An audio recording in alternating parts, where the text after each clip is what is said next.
عمران خان صاحب کے دور حکومت میں ہمارا جی ڈی پی گروتھ 6.1% تھا. آج پاکستان کا جی ڈی پی گروتھ وہ 2.7% تک ہے. مطلب نہ 6.5% تک گیا نہ 7% تک گیا بلکہ نیچے آیا. جو کہتے تھے کہ یہ بریلینٹ برین کا ایکسپورٹ ہے، تو ہمارے جو بہترین دماغ ہیں اگر وہ ملک سے باہر جائیں گے تو یہاں پھر صرف پٹواری ہی رہ جائیں گے.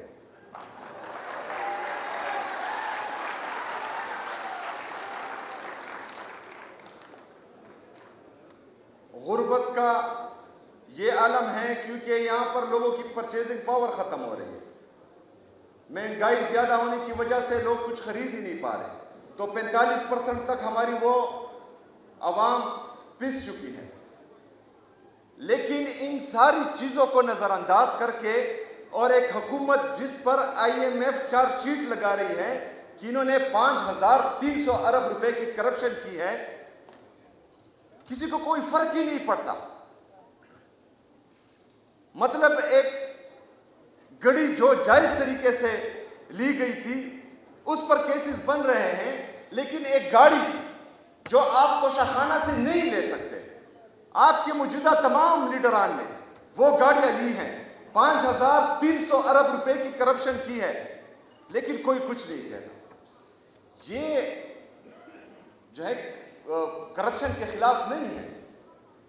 یہ لوگ اپنی ذاتی انا بغض میں اتنے پاگل ہو چکے ہیں کہ 5,300 ارب روپے کی کرپشن جو آپ کا اور میرا پیسہ ہے، جو میرے غریب عوام کا پیسہ ہے، جو میرے ریڑھی والے کا، ٹیکسی والے کا، ریکشے والے کا، سوزوکی والے کا پیسہ ہے.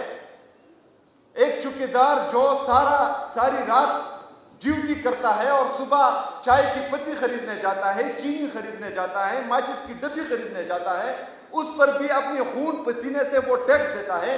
یہ اس کا پیسہ ہے. لیکن کسی کو کوئی فرق ہی نہیں پڑتا. جو میڈیا میں 4 ارب روپے اپنے تیرا کے متاثرین کے لیے دوں جو ان پر لگیں گے، اس پر تو پوری دنیا سر پر اٹھائی ہوئی ہے. لیکن مجال ہے کہ 5,300 ارب روپے پر یہ ایک بات بھی کرے. یہاں پر جو زبردستی انقلاب پر، زبردستی آپریشن پر میرے لوگوں کو تیرا سے نکالا جاتا ہے، اس کے لیے اگر میں پیسے دوں تو یہ چیخیں مارتے ہیں. وہاں پر کسی کی خواہش پر انٹرٹینمنٹ ہوتی ہے اور اس پر اربوں روپے کی کرپشن ہوتی ہے. تمام میڈیا خاموش، کوئی کچھ نہیں کہتا. آپ آواز نہیں اٹھاؤ گے تو آپ کے جنازے اٹھیں گے، اور یہ جنازے اٹھاتے اٹھاتے ہم تک چکے ہیں. ہم ان ناکام پالیسیوں کا مزید حصہ نہیں بنیں گے. ہم وہ تمام پالیسیاں جس سے میرے خیبر پختونخوا کے عوام کا فائدہ ہوگا، ان پالیسیوں میں ہم سب کے دوست ہوں گے. لیکن ایک پالیسی جس سے میرے معصوم لوگوں کا خون بہتا ہو، جس سے جو ہیں کچھ لوگوں کے جیب بھرتے ہوں، جس سے کچھ لوگ باہر ملکوں میں جزیرے اور فلیٹس خریدتے ہوں، اس کے خلاف ہم علم بغاوت بلند کریں گے انشاءاللہ تعالی. ہمارے خیبر پختونخوا میں ٹیلنٹ کی کوئی کمی نہیں ہے، چاہے وہ ایجوکیشن میں ہو، چاہے وہ سپورٹس میں ہو، چاہے باقی ایکٹیویٹیز میں ہو. لیکن یہاں پر ہمارے لیے پچھلے 20-22 سالوں سے اپرچونٹیز کا مسئلہ آیا ہے. اپرچونٹیز کا مسئلہ صرف اور صرف ایک چیز سے آیا ہے کہ ہمارے خیبر پختونخوا کو ہمیشہ تجربہ گاہ بنائی گئی ہے. یہاں پر ہر بندے نے اپنا اپنا تجربہ کیا ہے، جس کی وجہ سے خیبر پختونخوا ہمیشہ بدامنی کا شکار رہا ہے. تو اس وجہ سے ہمارے نوجوان جو کافی کچھ کر سکتے تھے ان کو وہ مواقع نہیں ملے جو باقی صوبوں کو یا باقی دنیا کو ملتے ہیں. لیکن انشاءاللہ تعالی کہ جس طرح میں نے آپ کو کہا تھا اور میں آپ کو, اپنے نوجوانوں کو, خیبر پختونخوا کی عوام کو بار بار کہتا ہوں کہ اس دفعہ ایسا نہیں ہوگا. اس دفعہ ہم خیبر پختونخوا سے کسی کو تجربہ گاہ بنانے نہیں دیں گے انشاءاللہ تعالی.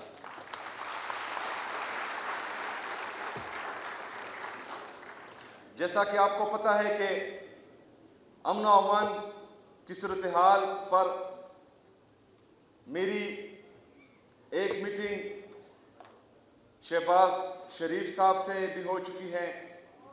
ادھر ایپیکس کمیٹی کی میٹنگ بھی میں بلا چکا ہوں, اور آج بھی ہمارے جو سیکیورٹی اداروں اور فورسز کے نمائندے ہیں, آج بھی ان کے ساتھ اپنے صوبے کے لیے, اپنے صوبے کی عوام کے لیے ایک میٹنگ ہونے جا رہی ہے. میں اپنے نوجوانوں کو یہ اعتماد دلاتا ہوں, میں خیبر پختونخوا کی عوام کو یہ اعتماد دلاتا ہوں کہ میں کبھی بھی اپنی ذات کے لیے, اپنی سیاست کے لیے کسی کے در پہ نہیں جاؤں گا. لیکن جہاں جہاں پر میرے صوبے کی عوام کی بات آئے گی, تو جو شخص مجھے جتنا بھی ناپسند ہو, آپ کے حقوق کے لیے انشاءاللہ تعالی میں اس کے ساتھ بیٹھوں گا. اور یہ بھی وعدہ کرتا ہوں کہ بیٹھوں گا تو لیول پر.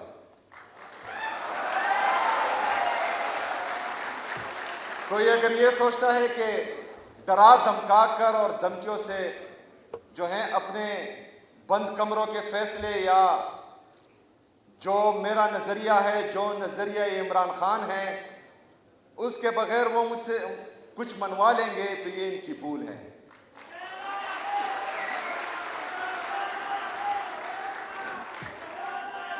یہ چیزیں کیوں ضروری ہے؟ کیونکہ ہمارا پہلا مسئلہ امن و امان کا ہے. امن ہوگا تو یہاں خوشحالی آئے گی, امن ہوگا تو یہاں ترقی آئے گی, امن ہوگا تو یہاں انڈسٹری آئے گی, امن ہوگا تو آپ کے لیے جابز اپرچونٹی ہوگی, امن ہوگا تو یہاں پر اکنامک ایکٹیویٹیز ہوگی, اور یہاں پر جو ہے ہم ایک خوشحال اور ترقی یافتہ خیبر پختونخوا دیکھ سکیں گے. ہمارے لیڈر, ہمارے قائد جناب عمران خان صاحب کی ویژن کے مطابق ہمارے پاس کرنے کو بہت کچھ ہے. کچھ نادان لوگ یا جس طرح کے ہمارے یہاں پر انجینئرنگ میں کافی ادارے ہوتے ہیں, ایک الیکٹریکل انجینئر کا ادارہ ہوتا ہے, ایک سیول انجینئر کا ادارہ ہوتا ہے. تو سیول انجینئر کے ادارے کو چاہیے کہ وہ الیکٹریکل انجینئر کے ادارے میں مداخلت نہ کرے.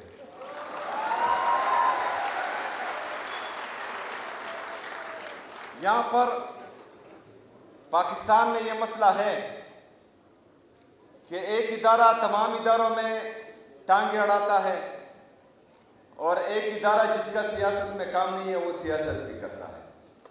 تو اس وجہ سے خیبر پختونخوا میں جو پولیٹیکل انسٹیبلٹی ہے, جس کی وجہ سے تمام لوگ عدم اعتماد کا شکار ہیں, جس کی وجہ سے پاکستان میں اکنامک سٹیبلٹی نہیں آ رہی.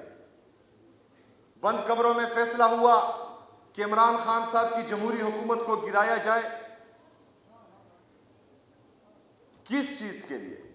مطلب ایک بندہ اگر ایک جمہوری حکومت کو گراتا ہے تو وہ یہ سوچتا ہے کہ اس دوسرے بندے کو میں لا رہا ہوں تو یہ کچھ اچھا کرے گا. عمران خان صاحب کے دور حکومت میں ہمارا جی ڈی پی گروتھ 6.1% تھا. آج پاکستان کا جی ڈی پی گروتھ وہ 2.7% تک ہے. مطلب نہ 6.5% تک گیا نہ 7% تک گیا, بلکہ نیچے آیا. ہمارا انڈسٹریلسٹ پاکستان چھوڑ کر جا رہا.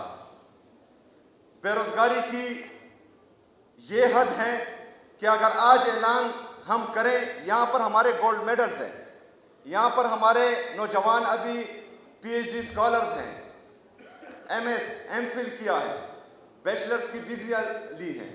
آج میں یہاں اعلان کرتا ہوں کہ باہر جو ترقی یافتہ ممالک ہیں اس کے ویزے آپ کو ملیں گے،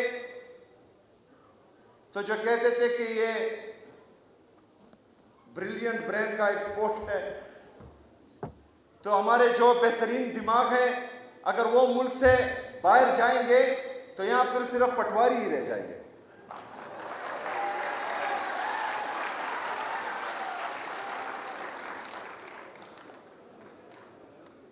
غربت کا یہ عالم ہے کیونکہ یہاں پر لوگوں کی پرچیزنگ پاور ختم ہو رہی ہے، مہنگائی زیادہ ہونے کی وجہ سے لوگ کچھ خرید ہی نہیں پا رہے، تو 45% تک ہماری وہ عوام پس چکی ہے۔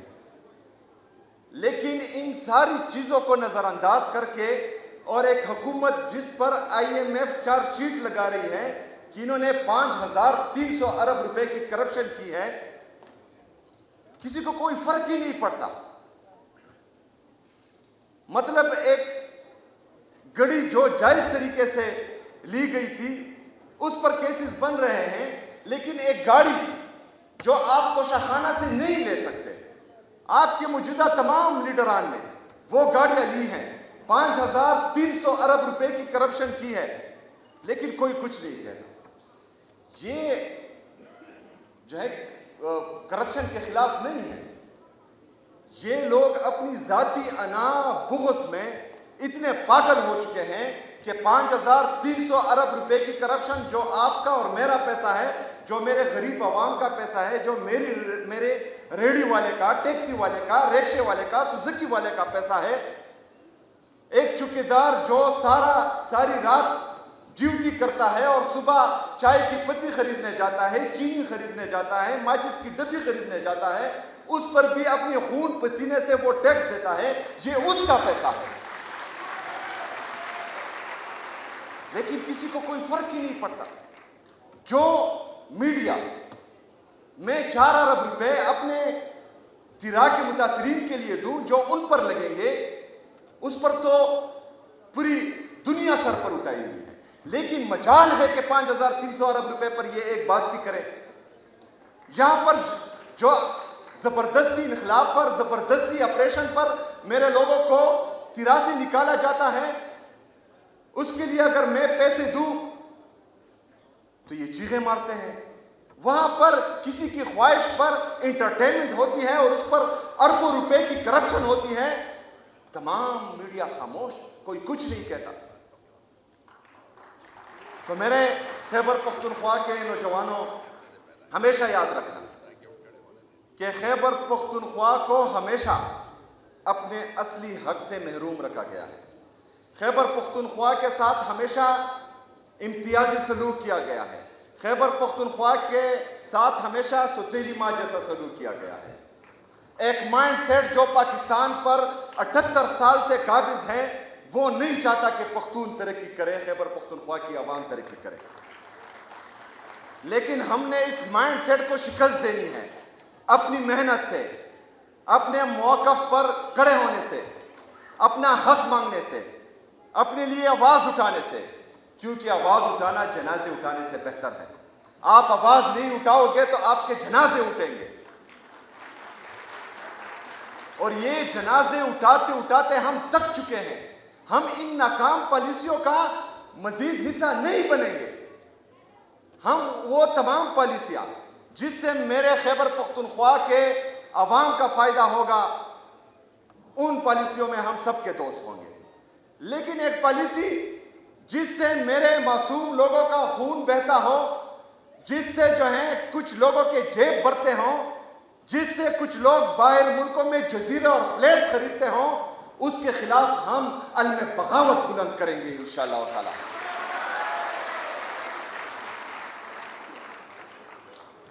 میرے نوجوانوں، میں ایک دفعہ پھر آپ سب کو مبارکباد پیش کرتا ہوں اور آپ کو یہ یقین دلاتا ہوں کہ میں آپ کے لیے، آپ کے حقوق کے لیے چٹان کی طرح کھڑا ہوں۔ میں آپ کا حق جو انہوں نے روک کے رکھا ہے، خیبر پختونخوا کے عوام کا